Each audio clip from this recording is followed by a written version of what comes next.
پھر پلٹ کر رسول اللہ صلی اللہ علیہ وسلم کے پاس آئے. آپ نے فرمایا تم میں سے کس نے قتل کیا ہے؟ دونوں نے کہا میں نے قتل کیا ہے. آپ نے دونوں کی تلواریں دیکھیں اور فرمایا تم دونوں نے قتل کیا ہے. البتہ ابو جہل کا سامان معاذ بن عمرو بن جموح کو دیا. دونوں حملہ آوروں کا نام معاذ بن عمرو بن جموح اور معاذ بن افرا ہے. سیرت نگار ابن اسحاق کا بیان ہے کہ معاذ بن عمرو بن جموح نے کہا کہ میں نے مشرکین کو سنا وہ ابو جہل کے بارے میں کہہ رہے تھے ابو الحکم تک کسی کی رسائی نہ ہو. معاذ بن عمرو کہتے ہیں کہ جب میں نے یہ بات سنی تو اسے اپنے نشانے پر لے لیا اور اس کی سمت جمع رہا. جب گنجائش ملی تو میں نے حملہ کر دیا اور ایسی ضرب لگائی کہ اس کا پاؤں نصف پنڈلی سے اڑ گیا.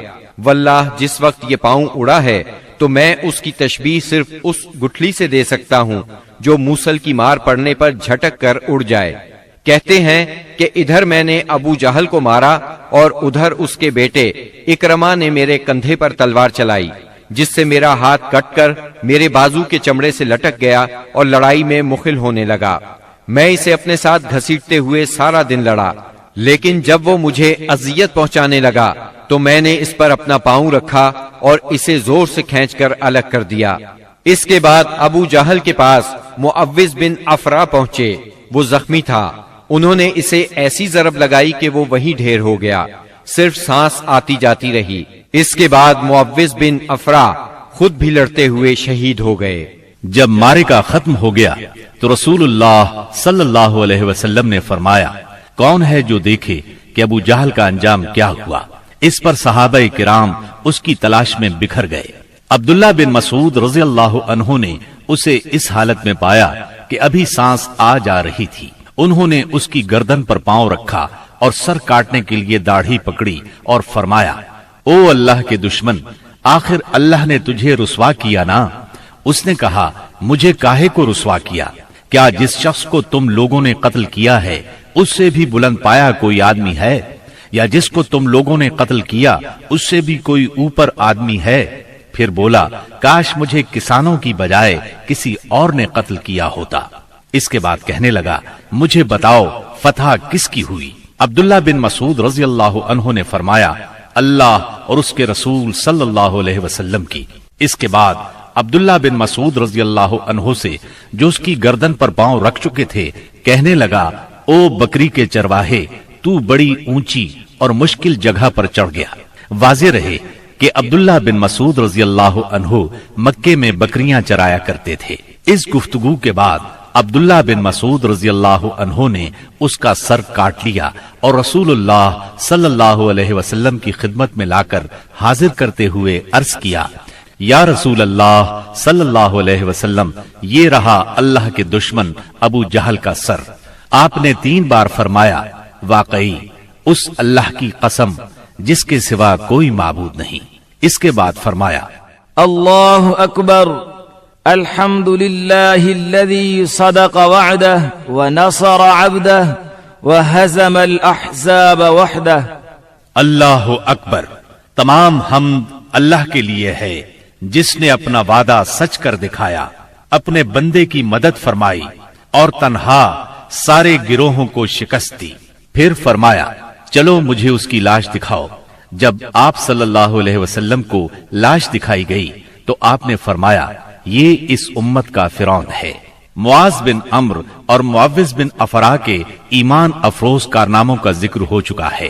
حقیقت یہ ہے کہ اس معرکے میں قدم قدم پر ایمان کے ایسے تابناک نقوش پیش آئے جن میں عقیدت کی قوت اور اصول کی پختگی نمایاں اور جلوگر تھی. اس معرکے میں باپ اور بیٹے میں، بھائی اور بھائی میں صف آرائی ہوئی. اصولوں کے اختلاف پر تلواریں بے نیام ہوئیں اور مظلوم و مقہور نے ظالم و قاہر سے ٹکرا کر اپنے غصے کی آگ بجھائی. ابن عباس رضی اللہ عنہ سے روایت ہے کہ نبی صلی اللہ علیہ وسلم نے صحابہ کرام سے فرمایا مجھے معلوم ہے کہ بنو ہاشم وغیرہ کے کچھ لوگ زبردستی میدان جنگ میں لائے گئے ہیں.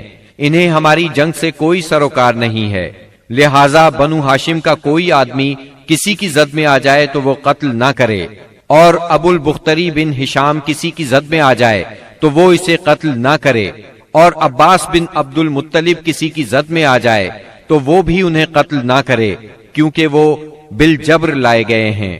اس پر عتبہ کے صاحبزادے ابو حذیفہ رضی اللہ عنہ نے کہا، کیا ہم اپنے باپ بیٹوں، بھائیوں اور کنبے قبیلے کے لوگوں کو قتل کریں گے اور عباس کو چھوڑ دیں گے؟ اللہ کی قسم، اگر اس سے میری مٹ بھیڑ ہو گئی تو میں اسے تلوار کی لگام پہنا دوں گا۔ یہ خبر رسول اللہ صلی اللہ علیہ وسلم کو پہنچی تو آپ نے عمر بن خطاب رضی اللہ عنہ سے فرمایا، کیا رسول اللہ صلی اللہ علیہ وسلم کے چچا کے چہرے پر تلوار ماری جائے گی؟ عمر رضی اللہ عنہ نے کہا، یا رسول اللہ، مجھے چھوڑیے، میں تلوار سے اس شخص کی گردن اڑا دوں، کیونکہ اللہ کی قسم یہ شخص منافق ہو گیا ہے۔ بعد میں ابو حذیفہ رضی اللہ عنہ کہا کرتے تھے، اس دن میں نے جو بات کہہ دی تھی اس کی وجہ سے مجھے برابر خوف لگا رہتا ہے، صرف یہی صورت ہے کہ میری شہادت اس کا کفارہ بن جائے، اور بالآخر وہ یمامہ کی جنگ میں شہید ہو ہی گئے۔ ابو البختری کو قتل کرنے سے اس لیے منع کیا گیا تھا کہ مکے میں یہ شخص سب سے زیادہ رسول اللہ صلی اللہ علیہ وسلم کی ایذا رسانی سے اپنا ہاتھ روکے ہوئے تھا، آپ کو کسی قسم کی تکلیف نہ پہنچاتا تھا اور نہ اس کی طرف سے کوئی ناگوار بات سننے میں آتی تھی، اور یہ ان لوگوں میں سے تھا جنہوں نے بنی ہاشم اور بنی مطلب کے بائیکاٹ کا صحیفہ چاک کیا تھا۔ لیکن ان سب کے باوجود ابو البختری کو قتل کر دیا گیا۔ ہوا یہ کہ مجزر بن زیاد سے اس کی مد بھیڑ ہو گئی، اس کے ساتھ اس کا ایک اور ساتھی بھی تھا، دونوں ساتھ ساتھ لڑ رہے تھے۔ مجزر نے کہا، ابو البختری، رسول اللہ صلی اللہ علیہ وسلم نے ہمیں آپ کو قتل کرنے سے منع کیا ہے۔ اس نے کہا، اور میرا ساتھی؟ مجزر نے کہا، نہیں واللہ ہم آپ کے ساتھی کو نہیں چھوڑ سکتے۔ اس نے کہا، اللہ کی قسم، تب میں اور وہ دونوں مریں گے۔ اس کے بعد دونوں نے لڑائی شروع کر دی، مجزر نے مجبوراً اسے بھی قتل کر دیا۔ مکے کے اندر جاہلیت کے زمانے سے عبد الرحمن بن عوف رضی اللہ عنہ اور امیہ بن خلف میں باہم دوستی تھی۔ جنگ بدر کے روز امیہ اپنے لڑکے علی کا ہاتھ پکڑے کھڑا تھا کہ اتنے میں ادھر سے عبد الرحمن بن عوف کا گزر ہوا۔ وہ دشمن سے کچھ زرہیں چھین کر لادے لیے جا رہے تھے۔ امیہ نے انہیں دیکھ کر کہا، کیا تمہیں میری ضرورت ہے؟ میں تمہاری ان زرہوں سے بہتر ہوں، آج جیسا منظر تو میں نے دیکھا ہی نہیں۔ کیا تمہیں دودھ کی حاجت نہیں؟ مطلب یہ تھا کہ جو مجھے قید کرے گا میں اسے فدیے میں خوب ددھیل اونٹنیاں دوں گا۔ یہ سن کر عبد الرحمن بن عوف رضی اللہ عنہ نے زرہیں پھینک دی اور دونوں کو گرفتار کر کے آگے بڑھے۔ عبد الرحمن بن عوف رضی اللہ عنہ کہتے ہیں کہ میں امیہ اور اس کے بیٹے کے درمیان چل رہا تھا کہ امیہ نے پوچھا، آپ لوگوں میں کون سا آدمی تھا جو اپنے سینے پر شتر مرغ کا پر لگائے ہوئے تھا؟ میں نے کہا، وہ حمزہ بن عبد المطلب رضی اللہ عنہ تھے۔ امیہ نے کہا، یہی شخص ہے جس نے ہمارے اندر تباہی مچا رکھی تھی۔ سیدنا عبد الرحمن رضی اللہ عنہ کہتے ہیں کہ واللہ میں ان دونوں کو لیے جا رہا تھا کہ اچانک بلال رضی اللہ عنہ نے امیہ کو میرے ساتھ دیکھ لیا تو انہوں نے کہا، او ہو، کفار کا سرغنہ امیہ بن خلف، اب یا تو میں بچوں گا یا یہ بچے گا۔ میں نے کہا، اے بلال رضی اللہ عنہ، یہ میرا قیدی ہے۔ انہوں نے کہا، اب یا تو میں رہوں گا یا یہ رہے گا۔ پھر نہایت بلند آواز سے پکارا، اے اللہ کے مددگارو، یہ رہا کفار کا سرغنہ امیہ بن خلف، اب یا تو میں رہوں گا یا یہ رہے گا۔ عبد الرحمن بن عوف رضی اللہ عنہ کہتے ہیں کہ اتنے میں لوگوں نے ہمیں گھیرے میں لے لیا۔ میں ان کا بچاؤ کر رہا تھا مگر ایک آدمی نے تلوار سے اس کے بیٹے کے پاؤں پر ضرب لگائی اور وہ وہیں گر گیا۔ ادھر امیہ نے اتنے زور سے چیخ ماری کہ میں نے ویسی چیخ کبھی سنی ہی نہ تھی۔ میں نے کہا، نکل بھاگو، مگر آج بھاگنے کی گنجائش نہیں، اللہ کی قسم میں تمہارے کچھ کام نہیں آ سکتا۔ عبد الرحمن رضی اللہ عنہ فرماتے ہیں کہ لوگوں نے اپنی تلواروں سے ان دونوں کو کاٹ کر ان کا کام تمام کر دیا۔ اس کے بعد عبد الرحمن بن عوف رضی اللہ عنہ کہا کرتے تھے، اللہ بلال رضی اللہ عنہ پر رحم کرے، میری زرہیں بھی گئیں اور میرے قیدی کے بارے میں مجھے تڑپا بھی دیا۔ سیدنا عمر بن خطاب رضی اللہ عنہ نے اپنے ماموں عاص بن ہشام بن مغیرہ کو قتل کیا۔